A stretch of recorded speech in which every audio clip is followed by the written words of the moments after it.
Hello everyone, welcome to my दमसाटेक YouTube channel. आज हम लोग पढ़ने वाले हैं Laplace transform. Laplace transform BSc second year के सिलेबस में है। इसके जो क्वेश्चन बनते हैं वो बीएससी में तो हर बार पूछे जाते हैं, इसके साथ साथ ये नेट, गेट, टिफर और जिस जैसे बड़े बड़े एग्जामों में भी पूछे जाते हैं, इसलिए ये चैप्टर और भी ज़्यादा इम्पॉर्टेंट हो जाता है। तो लैपलास ट्रांसफॉर्म को चलिए हम लोग पढ़ते हैं। लैपलास ट्रांसफॉर्म की डिफिनीशन सबसे पहले जान लेते हैं। लैपलास ट्रांसफॉर्म की डिफिनीशन क्या है? If F T B A function of T. F T क्या है? कोई फंक्शन है किसका? टी का, जिसमें टी की वैल्यू क्या होनी चाहिए? Greater than or equal to 0 होगी, जिसको हम लोग आगे क्वेश्चन सॉल्व करेंगे तो उसमें देखेंगे। एंड ई की पावर माइनस पी टी, मतलब एक्सपोनेंशियल होना चाहिए ई की पावर माइनस पी टी। एक एक्सपोनेंशियल है ई की पावर माइनस पी टी, जिसमें पी की जो वैल्यू है वो ग्रेटर देन 0 है। ग्रेटर देन 0 क्यों है? क्योंकि कुछ ऐसे फंक्शन होंगे जिसका हम लोग लैपलास ट्रांसफॉर्म निकालेंगे तो या इंटीग्रेशन को सॉल्व करेंगे तो उसमें जो वैल्यू आएगी, फाइनल वैल्यू जो आएगी वो इनफाइनाइट आएगी, मतलब डिफाइन नहीं होगी, एग्जिस्ट नहीं करेगी। इस वजह से जो p की वैल्यू होनी चाहिए वो ग्रेटर देन 0 होनी चाहिए। b A function of parameter p, जो एक्सपोनेंशियल e की पावर माइनस पी टी है वो फंक्शन है किसका? p का, जिसमें जो p है वो क्या हो सकता है? रियल भी हो सकता है या कॉम्प्लेक्स हो सकता है, लेकिन इसमें निगेटिव नहीं होना चाहिए और 0 भी नहीं होनी चाहिए। देन द इंटीग्रल ट्रांसफॉर्म जो एफ पी होगा, F P R Laplace transform F T होगा, वो किसके इक्वल होगा? इंटीग्रेशन 0 टू इनफाइनाइट e की power minus P T F T D T. तो ये सबसे पहले लैपलास ट्रांसफॉर्म की डिफिनीशन से ये एक फार्मूला मिलता है जिसको जिसका यूज हम लोग आगे चल के करेंगे, तो इसको आप लोग याद कर लीजिएगा। Is called Laplace transform, is called Laplace transform of F T into F P. तो इसमें जो एफ टी है, एक फंक्शन है, उसको हम लोग क्या करते हैं? ट्रांसफॉर्म कर देते हैं, मतलब किसी दूसरे फंक्शन में ट्रांसफॉर्म कर देते हैं जो किसका फंक्शन है? p का फंक्शन है। जो यहाँ पे यल यूज हुआ है, यल क्या है? लैपलास ऑपरेटर है, लैपलास ऑपरेटर है। क्यों? क्योंकि ये क्या काम करता है? केवल फंक्शन को एक फंक्शन से दूसरे फंक्शन में ट्रांसफॉर्म करता है। जैसे आप लोग पढ़े होंगे डिफरेंशिएशन पढ़े होंगे, इंटीग्रेशन पढ़े होंगे। डिफरेंशिएशन, जैसे किसी फंक्शन का डिफरेंशिएशन करना होता है तो उस फंक्शन के आगे हम लोग डिफरेंशिएशन का अगर सिंबल लगा देते हैं, डी डी एक्स लगा देते हैं। जैसे x का डिफरेंशिएशन करना होता है तो उसकी वैल्यू हमें क्या मिलती है? 1 मिल जाती है, मतलब x को ट्रांसफॉर्म कर दिया किसमें? 1 में। ऐसे इंटीग्रेशन भी करता है। तो ये सब क्या होते हैं? ऑपरेटर होते हैं। ऐसे यल भी क्या है? ऑपरेटर है, जो फंक्शन एफ टी को किस में कन्वर्ट कर देता है? एफ पी में। कुछ बुक में या कुछ क्वेश्चन में हमें क्या मिल जाएगा? p के प्लेस पे यस मिल जाएगा, p के प्लेस पे यस मिल जाएगा, तो उससे कोई डरने वाली बात नहीं है। जहाँ पे s रहेगा, जब मतलब जिसे हम लोग p के रूप में पढ़े हैं तो यस आ जाता है, तो जहाँ जहाँ p रहेगा वहाँ पे हम लोग क्या रख देंगे? s रख देंगे। तो एफ एस इज इक्वल किसके हो जाएगा? Laplace of F S is equal to integration 0 to infinite e की power minus S T F T D T हो जाएगा। अब इसमें सबसे पहला हमारा लोग का क्वेश्चन क्या है? Find Laplace transform of F T. Find Laplace transform of F T where F T is equal to 1, जहाँ पे एफ टी की वैल्यू क्या है? 1 है। इसमें t क्या होना चाहिए? डिफिनीशन से हम लोग पढ़े हैं, क्या होना चाहिए? Greater than or equal to 0 होना चाहिए। तो Laplace transform of F T क्या कहता है? इंटीग्रेशन 0 टू इनफाइनाइट e की power minus P T F T D T. Laplace transform की डिफिनीशन से ये फार्मूला हमें मिला है। अब इसमें एफ टी की वैल्यू कितना है? 1 है। एफ टी की वैल्यू जैसे हम लोग 1 रख देंगे तो इधर भी क्या आ जाएगा? एफ टी की वैल्यू 1 आ जाएगा। इंटीग्रेशन क्या बन जाएगा? 0 टू इनफाइनाइट e की power minus P t D t. अब e की पावर माइनस पी टी का इंटीग्रेशन हम लोग जानते ही हैं, -1/p e की पावर माइनस पी टी।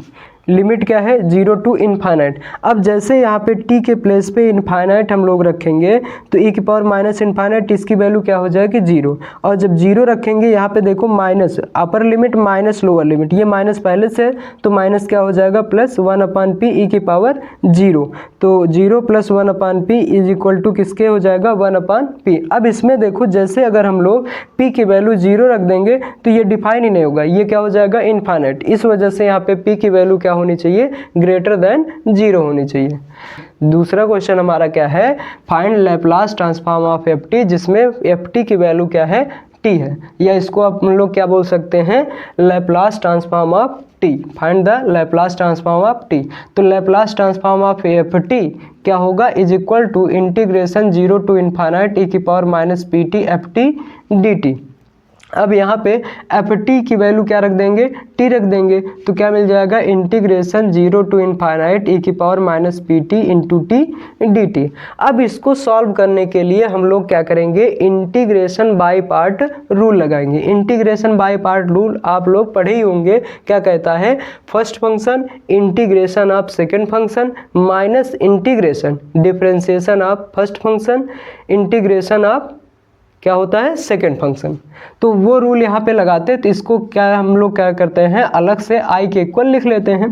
तो यहाँ पे इंटीग्रेशन बाय पार्ट रूल लगा देते हैं। तो फर्स्ट फंक्शन किसको मानेंगे, आई लेट के रूल जैसे हम लोग पढ़े होते हैं, तो टी को फर्स्ट फंक्शन, ई की पावर माइनस पी टू को क्या मानेंगे, सेकेंड फंक्शन।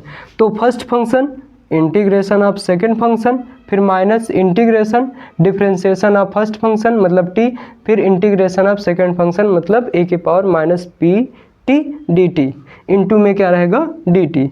अब जैसे इसको हम लोग पीछे भी सॉल्व कर लिए हैं, ए की पावर माइनस पी टी का जो इंटीग्रेशन होता है किसके इक्वल होता है, -1 अपान पी ई की पावर माइनस पी टी के। फिर माइनस टी का जो डिफरेंशिएशन है टी के रिस्पेक्ट में क्या होगा, 1।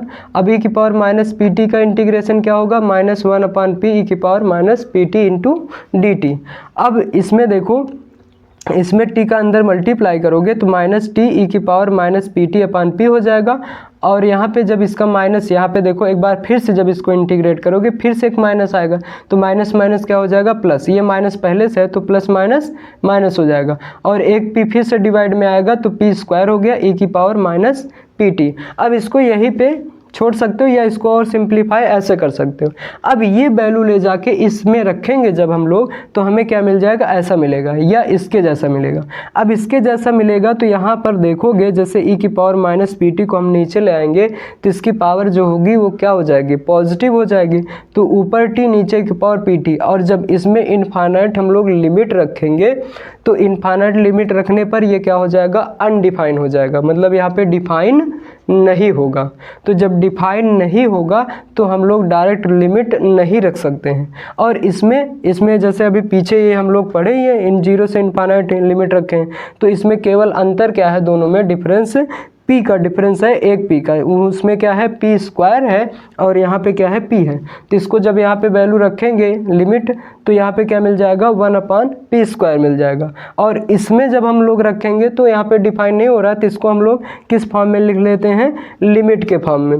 लिमिट जब हम लोग क्या कर रहे हैं, टी टेंस टू इनफाइनाइट कर रहे हैं, टी टेंस टू इनफाइनाइट, और जीरो रखने पे तो ये 0 ही हो जाएगा, तो 0 वाले समय कोई दिक्कत नहीं है, केवल इनफाइनाइट वाली लिमिट हम लोग देखते हैं। तो minus t p upon P square e की पावर पी टी। अब यहाँ पे जैसे टी की वैल्यू इनफाइनाइट रखेंगे तो इनफाइनाइट, ये भी इनफाइनाइट बाय इनफाइनाइट का केस बन जाएगा, मतलब इनडिटर्मिनेट केस। और इस केस में हम लोग क्या करते हैं, डीएल हॉस्पिटल रूल लगाते हैं। डीएल हॉस्पिटल रूल क्या कहता है, ऊपर वाले को अलग से डिफ्रेंशिएट करो और नीचे वाले का अलग से डिफरेंशिएट करो। टीपी का जब टी के रिस्पेक्ट में डिफरेंशिएट करेंगे तो पी तो कांस्टेंट है, तो पी बचेगा, टी का डिफरेंशिएशन 1, और ई की पावर पीटी का डिफरेंशिएशन करेंगे तो ई की पावर पीटी आएगा, पीटी का क्या आ जाएगा, पी, तो एक पी और आएगा तो ये क्या बन जाएगा, पी क्यूब।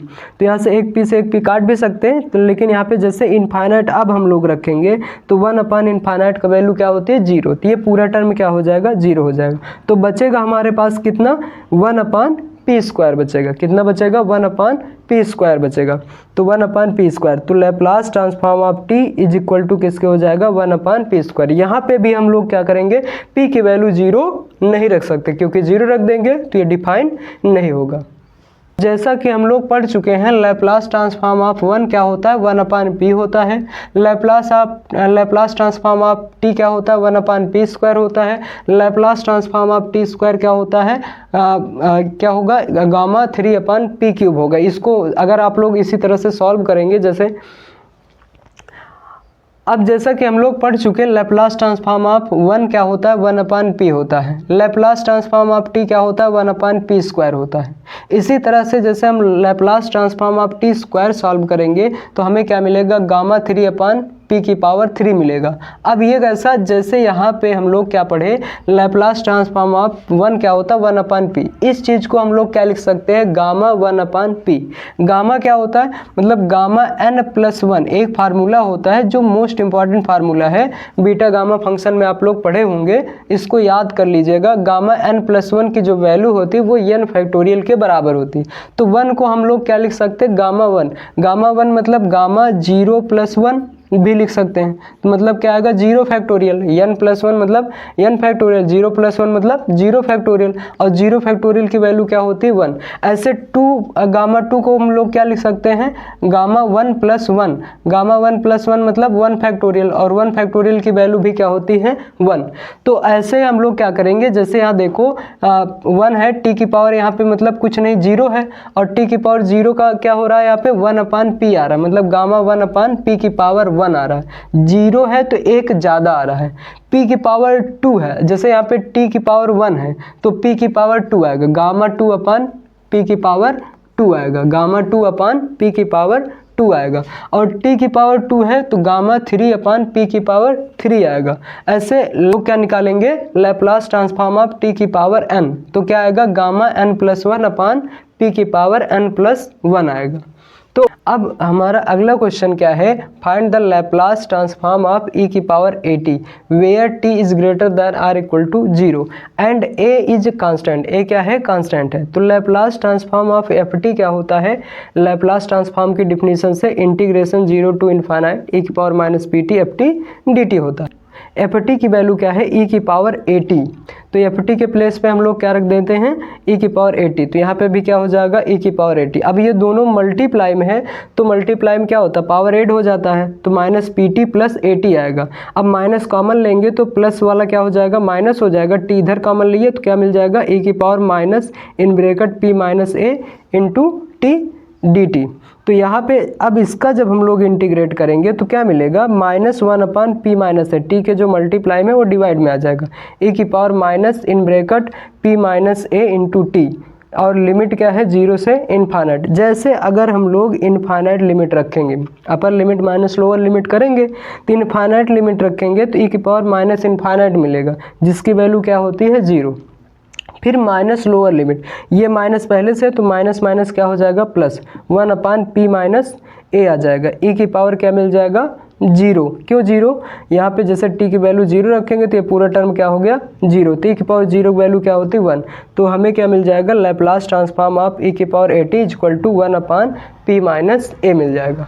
अब यहाँ पे इंटीग्रेशन के दो फार्मूले हैं जो मोस्ट इंपॉर्टेंट फार्मूले, जिनका लैप्लास ट्रांसफॉर्म में यूज पड़ेगा, तो इसको आप लोग याद कर लीजिएगा। क्या है ये फार्मूले, इंटीग्रेशन e की power ax sine bx dx is equal to e की power ax upon a square plus B square in bracket a sine bx minus b cos bx।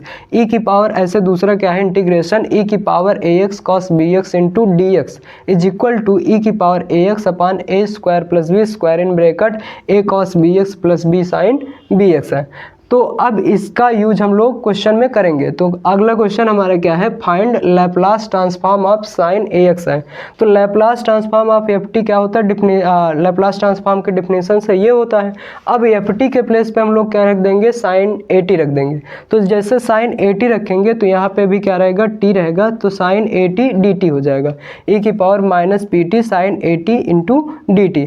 अब इस फार्मूले से, जैसे साइन वाले फार्मूले से यहाँ पे क्या आ जाएगा, देखो a के प्लेस पे हमें क्या है दिया है माइनस p, और b के प्लेस पे हमें क्या दिया है, a दिया है। तो जहाँ जहाँ पे a रहेगा वहाँ पे क्या रख देंगे माइनस p, और जहाँ पे b रहेगा वहाँ पे हम लोग क्या रख देंगे, a रख देंगे। तो यहाँ पे a के जगह minus p sine at b के जगह पे, और माइनस a cos at, और x के जगह पे t है। तो और आगे क्या रहेगा, e की power minus P t upon minus p square plus a square. अब यहाँ पे फिर से upper limit minus lower limit रखेंगे, तो जैसे अपर लिमिट यहाँ पे रखोगे तो e की पावर माइनस इन्फाइनाइट फिर से क्या हो गया 0 हो गया, और दूसरा फिर माइनस लोअर लिमिट, तो माइनस लोअर लिमिट रखेंगे तो e की पावर 0 की वैल्यू 1 हो जाएगी, 1 अपान माइनस के स्क्वायर कर देंगे प्लस e की power one upon P square plus a square हो जाएगा in bracket minus p sine zero, ये जीरो फिर minus a cos zero. Sine zero की वैल्यू क्या होती है 0, कास जीरो की वैल्यू क्या होती है 1। तो यहाँ से क्या मिल जाएगा a, ये माइनस है ये माइनस है तो माइनस माइनस क्या हो जाएगा प्लस हो जाएगा, कॉमन बाहर निकालेंगे तो a इंटू 1 a आ जाएगा upon p square plus a square हो जाएगा। तो यहाँ पे लैप्लास ट्रांसफॉर्म ऑफ साइन 80 की वैल्यू क्या हो जाएगी a upon p square plus a square हो जाएगा। इसी तरह से हम लोग किसका निकाल सकते हैं Laplace transform of cos 80। Cos 80 क्या आता है p upon p square plus a square आता है। तो इसको आप लोग सॉल्व कर लीजिएगा। इसके बाद लैप्लास ट्रांसफॉर्म की कुछ प्रॉपर्टीज़ हैं, इंपॉर्टेंट प्रॉपर्टीज, जिसको हम लोग अगली क्लास में सॉल्व करेंगे। तो thank you for watching the video. अगर वीडियो अच्छी लगी हो तो वीडियो को लाइक करिए और चैनल को सब्सक्राइब करिए। Thank you.